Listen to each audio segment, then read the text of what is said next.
बिस्मिल्लाहिर्रहमानिर्रहीम। हमारे साथ मौजूद हैं सैयद हसन साहब, एस्ट्रोलॉजर हैं। सर अस्सलाम वालेकुम। सर क्या हाल है, ठीक है आप?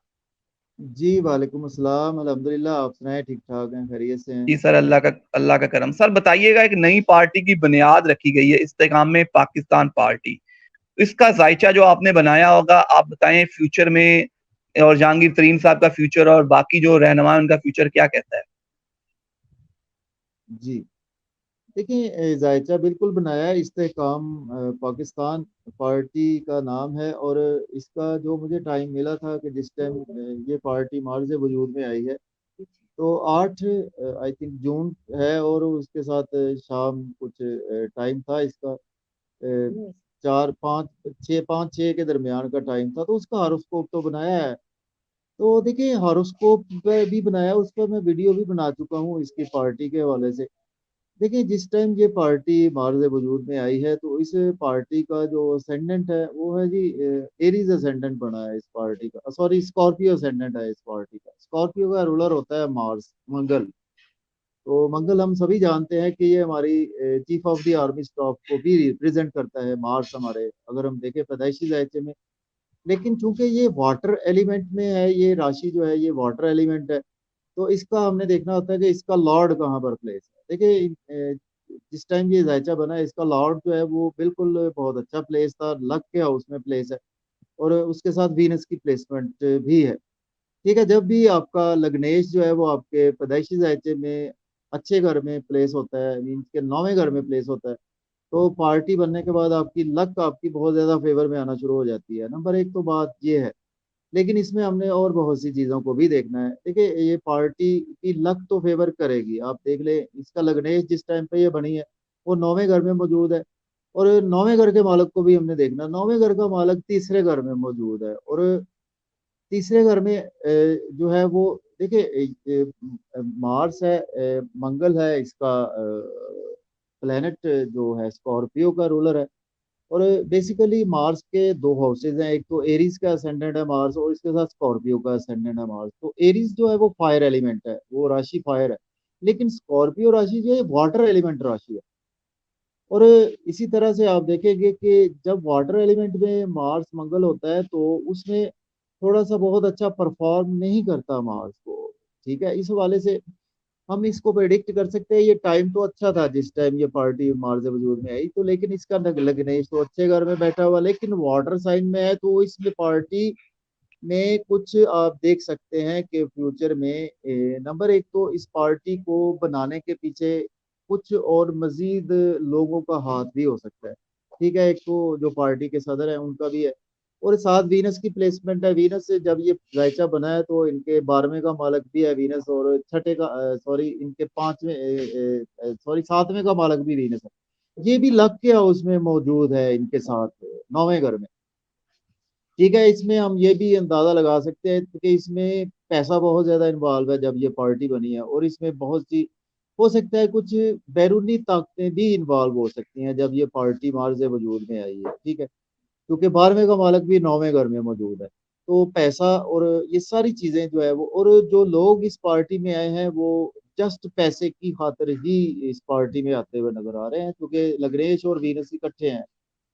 ठीक हो गया जी। और अब हमने देखना है कि उस वक्त सियारा मून, कमर जो है वो कहाँ पर मौजूद था। मून था जी तीसरे घर में मौजूद था, कैप्रिकॉर्न राशि में मौजूद था। तो मून कैप्रिकॉर्न राशि में कुछ बहुत अच्छा परफॉर्म नहीं करता। ठीक है जी। तो अगर हम देखें तो इनकी जमात जो है वो, इनको लाइफ में आगे हर्डल्स काफी ज्यादा देखने को मिलेगी, इनको स्ट्रगल काफी ज्यादा देखने को मिलेगी। और भी बहुत से योग हैं, अगर इनका बात की तो बहुत लंबी बात हो जाएगी। बात करने का मकसद यही है कि इनकी पार्टी को जिसने बनाया था वही इस पार्टी को तोड़ने का सबब बन सकते हैं, क्योंकि उस वक्त मार्स और केतु की प्लेसमेंट भी आपको देखने को मिलेगी। सॉरी, केतु की प्लेसमेंट जुपिटर के साथ थी छठे घर में। ठीक है, जो लोग इसको बनाने वाले हैं वही इसको खत्म भी करेंगे इस पार्टी को। तो ये पार्टी का जो फ्यूचर है उसमें हम कह सकते हैं ये पार्टी मजीद आगे चलेगी जरूर, लेकिन इसको बहुत ज्यादा स्ट्रगल करना पड़ सकती है। अगर तो ये स्ट्रगल कर सकते हैं पार्टी, तो ये इसको बहुत ज्यादा टाइम लगेगा। अगर आप कहेंगे कि एकदम से ये पार्टी ऊपर आ जाए तो वो ऐसी बात बिल्कुल नहीं है। इनको स्ट्रगल करना पड़ेगी, इनके मेंबरान को स्ट्रगल करना पड़ेगी, और पार्टी के जो चेयरमैन है उनको बहुत ज्यादा स्ट्रगल करना पड़ सकती है पार्टी को स्ट्रॉन्ग करने के हवाले से। सर मेरा सवाल जी ये, जो इनके पैटर्न चीफ है जिन्होंने पार्टी बनाई है जहांगीर तरीन साहब, उनका जायचा क्या कहता है? क्या वो इलेक्शन लड़ सकते हैं? नाअहली खत्म होगी उनकी? देखिए, जो बेसिकली ना जहांगीर तरीन खान साहब का जायचा तो मैंने बनाया है, लेकिन उनकी दो डेट ऑफ बर्थ विकीपीडिया पर अवेलेबल है। ठीक है, 7 जुलाई, सॉरी 4 जुलाई और 1950 यानी 1950 एक जगह पे लिखी है, एक जगह जगह पर 1953 लिखी हुई है। डेट वही है, यानी 4 जुलाई 1953 और 1950। मैंने उस 1950 का जायचा बनाया, वो तो उनका बहुत ज्यादा मुझे मैच करता हुआ नजर आ रहा है, क्योंकि वो अमीर तो हैं बहुत ज्यादा, आप जानते हैं। वीनस उनका बिल्कुल जो है ना वो 2 नंबर में पड़ा हुआ है। 2 नंबर टॉरस साइन में वीनस अपने घर में जब होता है तो ऐसे बंदे के पास इतना पैसा होता है कि आप इमेजिन नहीं कर सकते। तो मकसद ये था कि उनकी इस वक्त जो टाइम चल रहा है ना उनका, जो 1950 का मैंने जायचा बनाया उस हवाले से इनका बेसिकली तो वीनस की महादशा इनकी बहुत अच्छी चल रही है, वीनस की महादशा चल रही। लेकिन उसमें ये तीसरे महीने से ना इनकी राहु की अंतर्दशा चल पड़ी है। राहु हमारी पॉलिटिक्स को भी रिप्रेजेंट करता है, और राहु जो है वो कन्फ्यूजन का कारक है बेसिकली हमारे जो है आसमानी कौंसल में देखे तो। राहु और वीनस की इस वक्त इनकी दशा चल रही है, और ये पॉलिटिक्स में बिल्कुल आएंगे। बिल्कुल ये पॉलिटिक्स में इनका टाइम शुरू है, और ये आएंगे और आ रहे हैं पॉलिटिक्स में, लेकिन इनको पॉलिटिक्स के वाले से बहुत ज्यादा स्ट्रगल करना पड़ सकती है। और ये अभी कहीं नहीं जाने वाले, आप देखेंगे कि आगे ये फ्यूचर में आपको पॉलिटिक्स में बिल्कुल नजर आएंगे। जो इनका पैदाइशी जायचा कह रहा है वीनस के साथ राहु है, 2026 तक ये इनकी अंतर्दशा राहु की चलनी है। तो अब ये आप देखेंगे कि आप बिजनेस के साथ साथ आपको पॉलिटिक्स में अब आगे नजर आएंगे, आपको काफी ज्यादा वाजे नजर आ रहे हैं। जी तो सर आपने ये बता दिए पॉलिटिक्स में आएंगे, थोड़ा सा ये बता देंगे नवाज शरीफ साहब भी पॉलिटिक्स में वापस आएंगे, पाकिस्तान वापस आएंगे, और कब आएंगे? देखिए, नवाज शरीफ साहब का भी जो है ना इस वक्त टाइम कुछ बहुत बुरा नहीं चल रहा। नवाज शरीफ साहब का भी टाइम कुछ बेहतर चल रहा है। तो नवाज शरीफ साहब बेसिकली तो आप जानते ही हैं कि पीएमएल एन को रूल तो वही कर रहे हैं, उनके ही कहने पर सारे मामला होते हैं। जाहिर है चेयरमैनशिप उन्हीं के पास है सारा कुछ। तो फ्यूचर में यही नजर आ रहा है कि बेसिकली आप जानते हैं कि अवाम अब बहुत ज्यादा ना समझदार हो चुकी है, जिसको कहते हैं कि अवाम को अब हर चीज का पता लग चुका है कि हमारे लिए, मुल्क के लिए मुखलस कौन है, और हमारे जो सियासतदान है वो हमारा कौन हमारे साथ मुखलस है, जो हमें कि जो इस झंझट से निकालेगा, कर्जों से उतारेगा, महंगाई से जान हमारी छुटेगी। तो ये सारी चीजें अवाम के सामने है। तो बेसिकली उनका टाइम अच्छा चल रहा है, और लेकिन वो इस साल पाकिस्तान आते हुए नजर नहीं आ रहे। लेकिन फिलहाल वो पार्टी को हैंडल कर रहे हैं और हैंडल करते रहेंगे। ठीक है जी। और नवाज शरीफ साहब के लिए टाइम तो चल रहा है, लेकिन अगर हम कहें ना कि नेक्स्ट अगर वो कभी आ सकते हैं वजीर आला के, वजीर आजम के मनसब पर, तो वो उनके लिए काफी ज्यादा मुश्किल है, होगा बिल्कुल, जो उनका हॉरोस्कोप बताता है। जी सर आपको इस साल नवंबर में, अक्टूबर में कहीं इलेक्शन होते हुए नजर आ रहे हैं?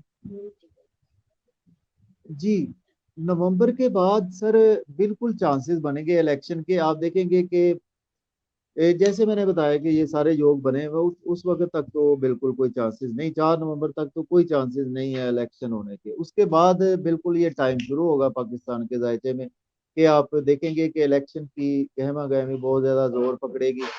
देखिए, इस वक्त थोड़ा सा प्रिडिक्ट करना इस हवाले से मुश्किल है कि 2024 के मुझे स्टार्ट में इलेक्शन होते हुए नजर आ रहे हैं। वैसे तो टाइम शुरू हो जाएगा, मैं पहले वीडियो बना चुका हूँ, टाइम शुरू हो जाएगा नवंबर के बाद, आपका टाइम है इलेक्शन का बिल्कुल।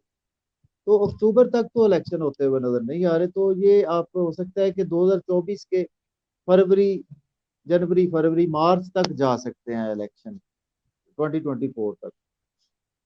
तो सर फिर आपका कहने का मतलब है जो निगरान हुकूमत आएगी वो टेन्योर लंबा जाएगा?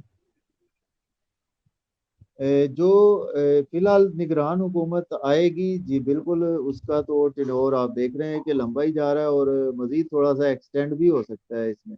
लंबा जा सकता है टाइम इसका। और चले सर, बहुत शुक्रिया जी आपका। एंड पे कोई पाकिस्तानी अवाम, कोई लोगों के लिए मैसेज कन्वे करना चाहें? जी, मैसेज तो यही होता है हमारा कि आवाम को तो चाहिए कि दुआ करे मुल्क पाकिस्तान के लिए, और हाँ, सबके लिए दुआ करे, और स्पेशली हमारे हुक्मरानों के लिए भी दुआ करे कि अल्लाह ताला उनको हदायत भी दे, और मुल्क पाकिस्तान को संभालने के लिए उनको अल्लाह ताला बेहतर से बेहतर जो है वो फैसिलिटेट भी करे। तो यही है कि पाकिस्तानी अवाम के लिए भी सब्र करें, और तो हम कुछ नहीं कर सकते। ठीक है जी, सब्र करें और अल्लाह ताला से दुआ करें, यही है फिलहाल तो पाकिस्तान के लिए, अवाम के लिए मैसेज। सर ने बहुत अहम पेशेनगोइयाँ की हैं। उन्होंने बताया कि इलेक्शन इस साल नहीं, 2024 के फरवरी मार्च में होता हुआ नजर आ रहा है। मियां साहब की वापसी भी अगले साल ही है, और जहांगीर तरीन साहब का भी सियासत में एंट्री होती हुई नजर आ रही है। अपना, अपने दोस्त अहबाब का बहुत सा ख्याल रखिए। मुझे दीजिए फिलहाल इजाजत। अल्लाह